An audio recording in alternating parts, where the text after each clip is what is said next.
Avant de plonger dans cette histoire incroyable, pensez à vous abonner à la chaîne et à activer la cloche. Ici, chaque récit a quelque chose à dire, et vous ne voudrez pas en manquer un seul. La salle d'audience était silencieuse, seulement troublée par le froissement des dossiers et le cliquetis occasionnel des talons sur le parquet poli. Dans le box des accusés, un homme aux épaules voûtées et aux vêtements élimés semblait presque invisible aux yeux de ceux qui l'entouraient. Son visage, marqué par les années et les épreuves, portait la trace d'un passé que personne dans cette salle ne connaissait. Il était arrivé tôt ce matin-là, poussant derrière lui un sac de toile usé, rempli de quelques affaires qu'il possédait encore. Les regards des jurés et des spectateurs glissaient sur lui comme sur un fantôme. Quelques chuchotements à voix basse couraient parmi le public, encore un sans-abri, quel gâchis. Mais quand le juge frappa de son marteau pour appeler l'affaire, un nom résonna dans la salle, lourd de résonance et d'histoire, colonel James Richardson, vétéran de la guerre d'Irak. À ce moment précis, le temps sembla se figer. Les murmures cessèrent, les téléphones se baissèrent, et chaque personne présente se leva, respectueuse et choquée. Les yeux qui jusque-là n'avaient vu qu'un homme en haillons se remplirent d'un mélange d'étonnement et de respect. Les dossiers de justice et les préjugés humains venaient de s'effondrer en un instant. Pour cet homme qui avait donné tant, souffert tant, et pourtant été oublié par la société, ce simple acte de reconnaissance allait bouleverser le cours de son procès et dévoiler des vérités que personne n'était prêt à entendre. James Richardson n'était plus le colonel que tout le monde respectait autrefois. Les décorations brillantes sur son uniforme militaire appartenaient désormais à un passé lointain, presque irréel. Aujourd'hui, il vivait dans les rues, entre les cartons et les restes des trottoirs, invisible aux yeux de la ville qu'il avait autrefois protégée. Ce matin-là, un agent de probation l'avait conduit à la cour. Ses mains tremblaient légèrement, non pas de peur, mais d'anticipation. Chaque pas sur le sol poli de la salle d'audience lui rappelait la distance qu'il avait parcourue depuis les champs de bataille jusqu'au banc public. Il sentit les regards le fixer, certains avec dédain, d'autres avec curiosité. Mais il n'avait pas peur. Après tout, il avait affronté des tempêtes bien plus grandes. Son nom résonna dans la salle, et il leva lentement les yeux, surprenant tous ceux qui ne voyaient en lui qu'un sans-abri. Colonel James Richardson, le juge prononça le nom avec un mélange de respect et d'étonnement. Une vague de murmures parcourut la salle, puis chacun se leva, presque instinctivement.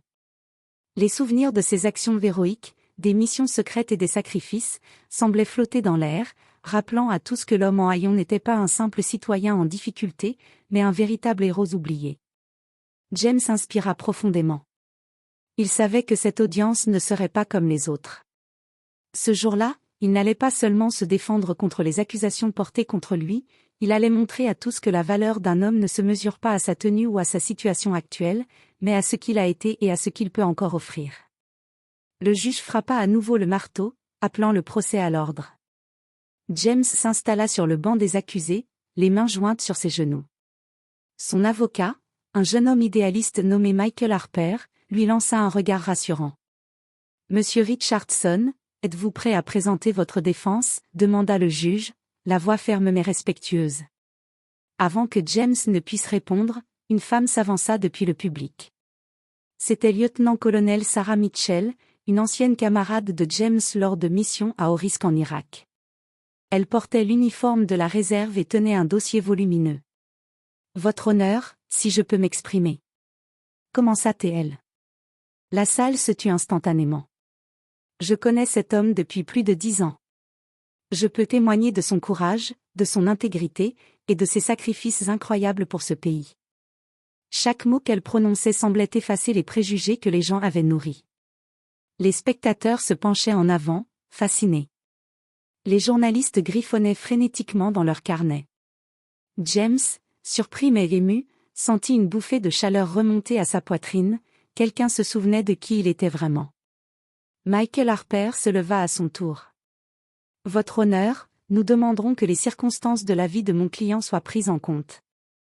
James Richardson n'est pas seulement un vétéran, il est un homme brisé par le système qui était censé le protéger. » Le juge acquiesça, visiblement impressionné. « Très bien. Nous allons examiner les faits et entendre tous les témoignages. » Alors que l'audience reprenait, James observa la salle. Il vit les regards changer, de la pitié à l'admiration, de l'indifférence à la curiosité. Pour la première fois depuis longtemps, il ne se sentait pas invisible. Et il savait que ce procès, qui semblait au départ être une simple formalité judiciaire, allait bientôt révéler des vérités que personne n'aurait imaginées. Alors que le procès avançait, le procureur appela son premier témoin. James sentit une tension étrange envahir la salle. Il savait que ce procès n'allait pas seulement parler de ses difficultés actuelles, mais aussi révéler des secrets longtemps gardés. Le témoin entra, sergent David Collins, un ancien membre de son unité. Il s'approcha du micro, les mains tremblantes. La salle se tut. Je connais James Richardson depuis nos missions en Irak, commença Collins, sa voix hésitante. Ce que la plupart des gens ignorent, c'est que James a sauvé la vie de dizaines de soldats et de civils lors de situations que personne ici ne pourrait imaginer. Des murmures parcoururent la salle. Certains journalistes relevèrent la tête, intrigués. Collins sortit alors un dossier militaire qu'il avait gardé secret pendant toutes ces années. Il l'ouvrit lentement et montra des photos, des rapports de mission, et des lettres de reconnaissance signées par de hauts gradés. Chaque document témoignait de courage, de stratégie brillante, et de sacrifices personnels énormes. Il a été blessé à plusieurs reprises, et pourtant il est revenu sur le terrain, encore et encore, poursuivit Collins. Et quand il est revenu aux États-Unis, il n'a reçu que très peu d'aide. La bureaucratie l'a laissé tomber. James sentit ses yeux s'humidifier. Les spectateurs, qu'il avait vus comme un simple sans-abri quelques minutes plus tôt, étaient maintenant stupéfaits. Le juge fronça les sourcils, incapable de cacher son étonnement. Même le procureur sembla déstabilisé. Michael Harper se leva et, avec une voix ferme mais respectueuse, ajouta « Votre honneur, je pense qu'il est clair que la situation de M. Richardson n'est pas un choix, mais le résultat de sacrifices extraordinaires et d'un système qu'il a abandonné. » La salle entière retint son souffle. James savait que ce moment était crucial, le passé qu'on avait essayé de faire oublier allait peut-être enfin lui donner une chance de justice. Alors que la salle d'audience reprenait son souffle après le témoignage bouleversant de sergent Collins, une porte sur le côté s'ouvrit brusquement. Une femme élégante, aux cheveux gris soigneusement attachés, s'avança avec assurance. Elle était accompagnée de 2 assistants et portait un dossier épais sous le bras. « Votre honneur, je suis le colonel Margaret Williams, et je souhaite apporter un témoignage personnel sur le caractère et le service de M. Richardson, déclara-t-elle d'une voix claire et ferme. Les yeux de James s'écarquillèrent. Il connaissait Margaret depuis la base militaire, mais il n'aurait jamais imaginé qu'elle se manifesterait dans une salle d'audience après toutes ces années. Elle s'approcha du micro et ouvrit son dossier. Pendant une mission critique en Irak, James a pris la décision de risquer sa propre vie pour protéger un village entier de civils innocents. Cette action a été largement ignorée par les rapports officiels, mais elle a sauvé des dizaines de vies. Une photo fut projetée sur l'écran derrière elle, James, en uniforme, entouré de civils, un village en ruine derrière lui. La salle entière demeura silencieuse, choquée par l'image et l'histoire qu'elle racontait. Margaret leva ensuite une lettre scellée qu'elle remit au juge. Cette lettre provient du secrétaire à la défense. Elle reconnaît officiellement les actes héroïques de M. Richardson, et souligne le manque de soutien qu'il a reçu après son retour. Le juge prit la lettre avec une expression mêlée de respect et d'incrédulité. Les spectateurs, les journalistes, et même le procureur restèrent figés. Tous réalisaient que l'homme qu'ils voyaient en haillons n'était pas un criminel ordinaire, mais un héros oublié. James sentit une émotion intense le submerger. Après des années d'oubli et d'indifférence, son passé revenait enfin le défendre. Mais il savait aussi que cette révélation allait bouleverser bien plus que le procès, elle allait secouer des vies, des réputations, et la perception même de ce qu'est un véritable héros. Alors que le juge examinait la lettre et les documents présentés par le colonel Margaret Williams, un murmure parcourut la salle. Les journalistes griffonnaient fébrilement, les spectateurs chuchotaient entre eux, et l'atmosphère semblait chargée d'électricité. Soudain, un vieil homme assis au fond de la salle se leva. Il était petit, mais sa voix portait avec une autorité étonnante « Votre honneur, je suis Thomas Green, ancien voisin et bénévole pour les vétérans. Je souhaite témoigner sur la personne que James Richardson est vraiment. » Les yeux de James se remplirent d'émotion. Depuis combien d'années ces petites actions de compassion avaient été invisibles aux yeux de tous? Thomas raconta comment, malgré ses difficultés, James avait toujours trouvé le moyen d'aider les autres sans rien attendre en retour. Il évoqua des nuits passées à réchauffer des sans-abri, des repas partagés avec des familles dans le besoin, et des lettres de soutien qu'il avait envoyées à des soldats blessés. Chaque récit semblait faire trembler les fondations même de la perception que les gens avaient de lui. Une jeune femme, assise parmi le public, se leva ensuite. Elle était étudiante en psychologie et avait connu James lorsqu'il l'avait guidée après un accident sur le campus. Il m'a aidée sans jamais me demander mon nom, dit-elle, les yeux embués. Cet homme a un cœur immense. Le voir dans cet état, c'est injuste. À chaque témoignage, les préjugés s'effondraient. Les murmures se transformèrent en silence respectueux. Le procureur semblait déstabilisé, les jurés échangèrent des regards étonnés, et le juge, visiblement touché, se redressa sur son siège. Pour la première fois depuis longtemps, James Richardson ne se sentit pas seul. La salle entière, des anciens camarades aux inconnus qu'il avait jugés trop vite, reconnaissait enfin la vérité, derrière ses vêtements usés se trouvait un homme d'une valeur inestimable. Le juge frappa doucement son marteau. Nous allons maintenant entendre la défense. James inspira profondément. Le moment qu'il attendait depuis des années approchait, la justice n'allait plus se contenter des apparences. Le procureur se leva enfin, le visage grave mais déterminé. Il avait été jusqu'ici silencieux, laissant les témoignages du passé héroïque de James et les déclarations du public ébranler la salle. Maintenant, il savait qu'il devait tenter un dernier argument pour préserver ce qu'il pensait être la rigueur de la loi. Votre honneur, je comprends que M. Richardson ait accompli des actes héroïques, commença-t-il, sa voix mesurée mais ferme. Mais il est ici pour des accusations précises, et ces faits ne peuvent pas être ignorés. Nous devons considérer la loi avant l'émotion. James écoutait calmement, ses mains serrées sur ses genoux. Il savait que cet argument était attendu, mais il avait quelque chose de plus puissant à révéler. Michael Harper se leva, un sourire discret aux lèvres. Votre honneur, avant de conclure, nous avons un dernier témoignage à présenter. Une jeune femme entra dans la salle, portant une tablette sur laquelle étaient affichées des vidéos et des enregistrements. Je suis Emily Sanders, analyste des services vétérans, dit-elle. J'ai compilé des preuves des années de service de M. Richardson, mais aussi des conséquences de son abandon par le système.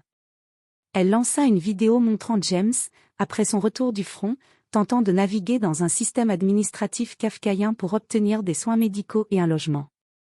On le voyait écrire des lettres, visiter des bureaux, affronter la bureaucratie, et échouer à chaque fois. Ses efforts, pourtant héroïques, avaient été ignorés. Le silence s'abattit sur la salle. Même le procureur détourna le regard, incapable de nier la preuve accablante, l'homme qu'ils avaient jugé pour des infractions mineures n'était pas coupable par choix, mais par négligence systémique.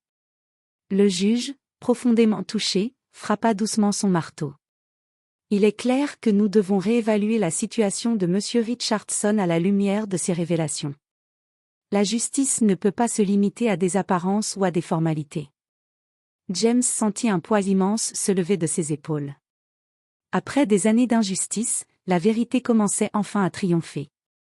Mais il savait que le moment décisif, celui où la salle tout entière se prononcerait sur son destin, n'était pas encore arrivé. Le juge prit une profonde inspiration et se leva lentement. La salle d'audience, désormais suspendue à ces mots, retint son souffle. Chaque personne présente savait que le moment décisif était arrivé. Après avoir entendu les témoignages, examiné les preuves et considéré le parcours de M. Richardson, commença-t-il d'une voix grave, il est évident que cet homme n'est pas seulement un citoyen ordinaire, mais un héros que notre système a abandonné.